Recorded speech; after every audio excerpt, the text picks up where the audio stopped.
네, 앞서 오프닝에 말씀드렸는데요. 한 장의 사진이 좀 가슴 아팠습니다. 가자 지구에서 폭격으로 희생된 어린아이들 사진이었는데 배에다가요. 지워지지 않는 펜으로 부모가 크게 이름을 써놨습니다. 그런데 그 이름을 써놓고도 아이를 찾아가는 부모가 없다라는 것, 더 슬픈 비극이 있을까 우려됩니다.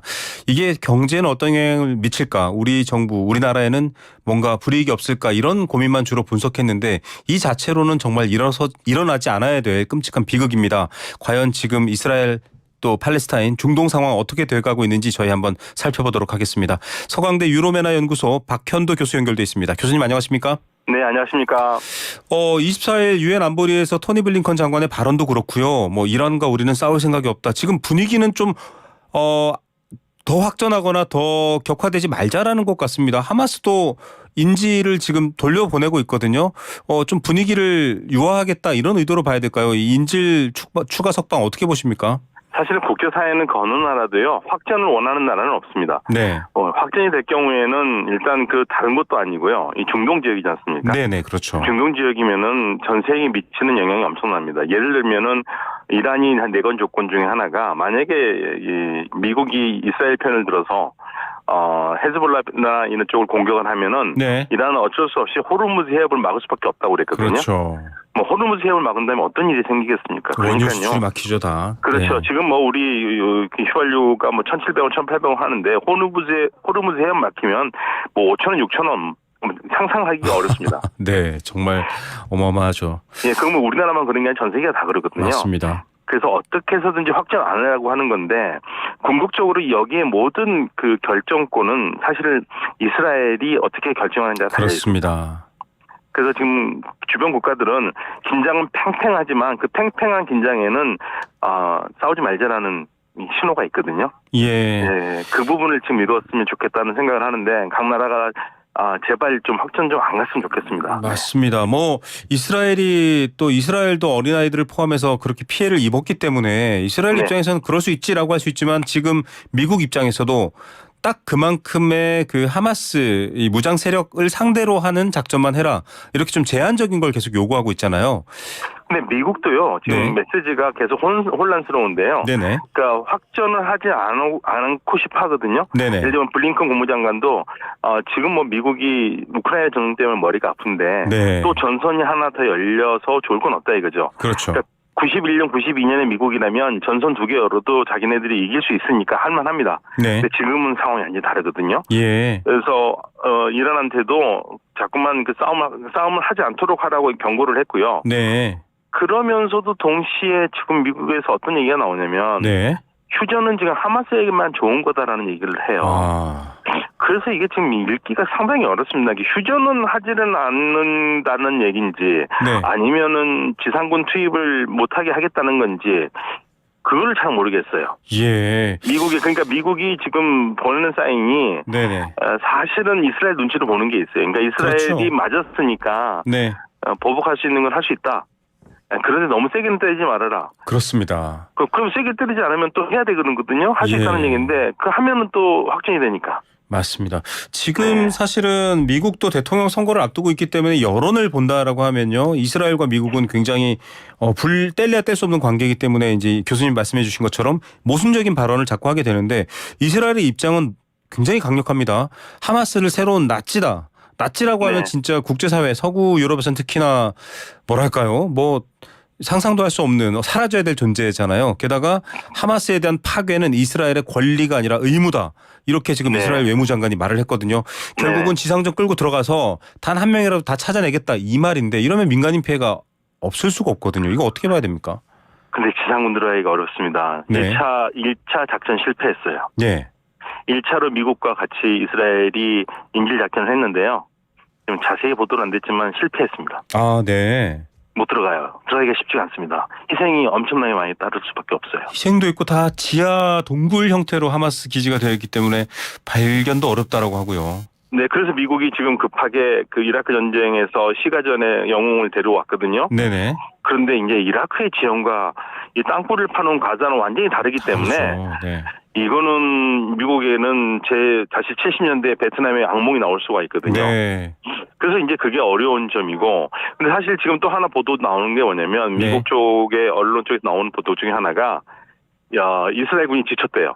네. 18일 동안 계속 긴장을 했지 않습니까? 예, 그렇죠. 그래서 사실상 이스라엘군이 지금 정신적으로 한계가 와 있는 게 아니냐. 네.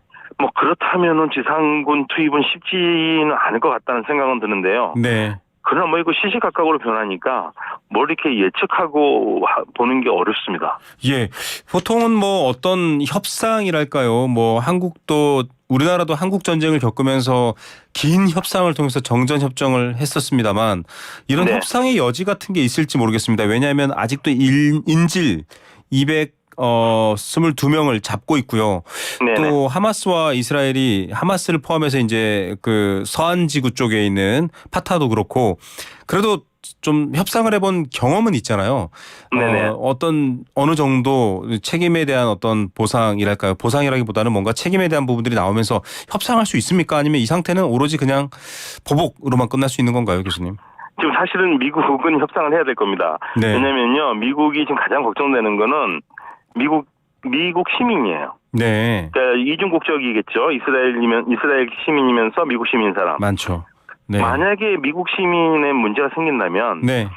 바이든 대통령 재선 어렵죠. 예. 그러니까 미국의 모든 지금 관심은 어떻게 해서든지 그 인질들을 푸는 거거든요. 예. 그러니까 미국만 풀 수 있는 건 아니지 않습니까? 또 다른 나라도 풀어야 되지 않습니까? 네, 그렇죠. 그러니까 인질을 풀기 전에는 어떠한 정말로 그 보복할 만한 작전하기는 쉽지는 않다는 얘기죠. 예. 그리고 하마스도 이걸 다 읽고 있고요. 네. 시간이 흐를수록 시간은 이스라엘 편은 아닙니다. 그건 확실해요. 네. 시간이 이게 지체될수록 이스라엘이나 미국 입장에서는 더 불리해지는군요. 그렇죠. 그러니까 적어도 지금 해야 될 거는 인질은 풀어줘야죠. 네. 그러니까 인질을 풀 수 있도록 조건을 만들어줘야 되는 게 맞고요. 네. 지금 그래서 나오는 얘기가 지금 그 긴장은 상당히 높아져 있는데 또 동시에 물밑에서는 이란과 미국이 대화를 하고 있다는 그러한 확인할 수 없는 설까지 나오고 있어요. 예. 그러니까 희망과 지금 절망이 지금 동시에 계속 왔다 갔다 합니다. 네, 굉장히 복잡한 상황입니다. 사실은 이 문제를 놓고 하마스가 기습 침투와 로켓탄을 쐈기 때문에 많은 피해가 먼저 발생한 건 사실입니다만 많은 분들 특히 유엔 사무총장도 그런 표현을 했다고 해요.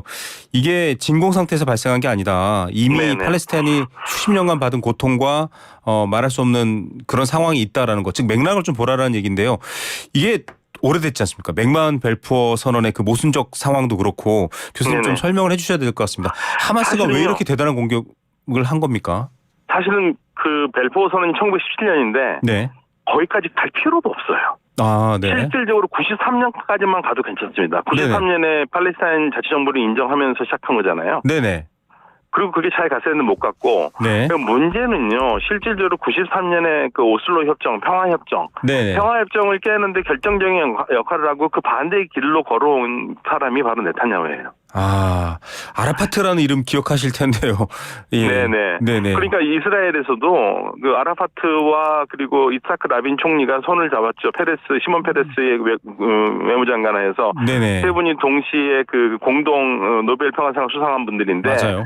네. 서로 좋아하진 않지만 네네. 언제까지 이렇게 죽이고 죽겠느냐. 네. 그래서 평화안을 만든 거거든요. 예. 근데 평화안을 만들었던 이츠하크 라빈 총리가 결국에는 이스라엘 998 손에 암살을 당했고 예. 그 이후로는 이 평화안이 제대로 되지 않으면서 지금까지 왔는데 정권을 잡았고 이걸 모든 걸 이끌어온 사람은 사실 네타냐후예요. 가장 총리로서 오래 있던 총리거든요. 네네. 근데 네타냐후 총리의 마음속에는 팔레스타인과 공존이라는 개념 자체가 없는 것 같습니다. 예. 그러니까 이게 공존의 개념이 있고 그래야지 제2의 하마스, 제3의 하마스가 안 나오는데 네. 이러한 상태에서 하마스를 제거한다 한들 다른 이름을 가진 또 다른 하마스가 나올 수밖에 없어요. 그렇죠. 네. 근데 이게 문제입니다. 네. 비극의 악순환을 끊기 위해서는 어렵습니다. 결국 사람을 바꾸는 문제만으로는 해결할 수 없는 부분인데 이스라엘에서도 약간의 변화는 감지되는 게 레바논 무장정파 헤즈볼라 이란의 네. 지원을 받고 있습니다. 네네. 이 헤즈볼라와의 충돌은 지금 원하지 않는다 이런 표현도 나왔다고 합니다. 정치권에서. 네네. 그렇다면은 사실 지금 이란까지 개입되는 순간 뭐 시아파 최고의 종주국이기도 합니다만 가장 무력이 또 강한 이슬람 국가 중에 하나잖아요. 네네. 이란이 개입되는 순간은 이제 정말로 자칫하면은 중동 대전 내지는 전 세계 영향을 더 크게 끼치게 되니까요. 이 부분도 이스라엘은 원치 않는 거지 않습니까? 네, 원치 않죠. 근데 사실은요, 지금 그 어떤 판이 벌어지고 있냐면 미국이 항공모함 움직이지 않습니까? 네. 미국 항공모함에는 그 시속 1000km 정도에 되는 토마호크 미사일이 있어요. 순항 미사일. 네. 예, 순항 미사일이 한 700에서 800, 900기까지 있습니다. 네네. 그런데 그 항모가 뜨니까 네. 가장 긴장을 하면서 적극적인 대비 태세를 세운 나라가 러시아입니다. 러시아요. 네. 네. 또 토마호크 미사일의 사정거리에 다 들어가 있다는 거죠. 러시아 영토가. 네. 그래서 러시아가 어떤 조치를 취했냐면요. 네. 굉장히 놀라운 조치인데 미그 31을 띄우고 거기에 네. 항공모함을 파괴할 수 있는 초음속 미사일을 합체했어요. 네. 그래서 지금 흑해에서 지금 대기 중이에요. 네. 그래서 지금 이게 무슨 얘기냐면 여차에서 잘못해서 오발 사고가 나면 네. 이거 서로 오인해서 공격이 시작될 거고 네. 그렇게 되면 이거는 이란의 참전이 아니라 네. 러시아의 미국과의 이 싸움 또 그리고 동시에 지금 중국도 항모 전함을 6대나 움직였거든요. 예. 그러니까 이 일대가 완전하게 그 누구 말대로 한다면은 뭐 호사가들 말대로 제 3차 대전에 나올 수 있는 시나리오가 다 나올 수 있는 곳이 됐다. 예. 그래서 이거 상당히 위험한 상태가 지금 지속되고 있어요. 긴장 관계가. 예, 군사적 긴장뿐만 아니라 경제적으로도 이미 신냉전이라는 말도 등장합니다. 중국을 두고 또 러시아는 지금 우크라이나 전쟁 때문에 이런 상황인데 여기서 잘못 불씨가 터지면 정말 인류에게 재앙이 올 수도 있는 상황이다 이런 말씀이시네요. 그렇죠. 그리고 이란, 러시아하고 지금 중국과 계속 긴밀한 대화를 하고 있습니다. 그러니까 예. 이란 혼자만 싸우는 문제가 아닐 거예요. 그렇기 때문에. 이스라엘도 민주국가인데 이스라엘 국민들이 네네. 극우와 손잡고는 네타냐후 이렇게 위기에 빠뜨리지 말고 하마스 자극하지 말고 좀 해결하자 이런 얘기를 이스라엘 내부에서는 할 수 없습니까? 이거는 많은 분들이 궁금하실 것 같아요. 사실은 지금 이스라엘에서 그 인질로 잡힌 인질 가족들 있지 않습니까? 네네. 그분들이 지금 정부에 계속 요구하고 있는 게 공격하지 말아라. 아, 왜냐면 일단 내 사랑하는 가족이 죽을 수 있지 않습니까? 그렇죠. 인질 안전도 있고요. 네. 악순환이 또 계속될 수도 있기 그래서 때문에. 이스라엘에서도 인질 문제를 두고 대를 위해서 서로 희생해야 된다라는 강경파가 있는가 하면 네. 그건 아니지 않느냐라고 말리는 파가 있고 네. 이스라엘에서 시간이 흐를수록 다양한 목소리가 나오면서 내부가 좀 논쟁에 들어갈 수밖에 없죠. 예, 집단적인 이성이냐 집단적인 감성이냐의 차이로도 봐야 될 것 같은데요.